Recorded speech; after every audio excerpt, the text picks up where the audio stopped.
gaano kayo ka-tinding fan ni Nora, and when did you start admiring her?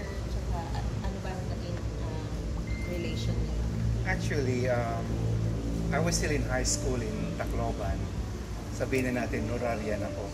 Because I like her life story. Can you imagine a small lady from Iriga, Albay, selling water sa mga bus station, who eventually won the Tawag ng Tanghalan.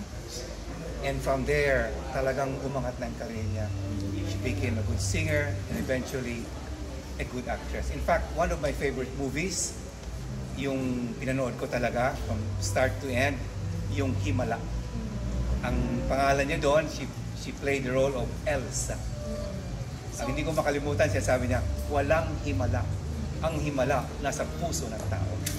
So ngayon po na wala na po siya, kung gaano po kalaking kawalan siya sa puso ng Pilipinas? Malaki, in my opinion, because remember, she's a national artist. Ate Guy is an icon, both in Philippine cinema and in the music industry.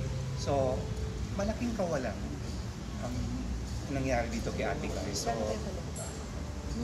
I feel sad because to me, she's a national treasure.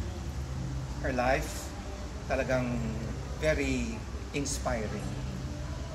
So, I'm proud to say I'm a Norarian. Thank you, sir. Thank you. Okay, daghang salamat kaninyong tanan. Okay, salamat, sir. Okay. Attorney. Daghang salamat ba? Taga din ka? Ano ko lang yung pangalan niya para Filomeno. Filomeno. Arteche. Arteche. The third.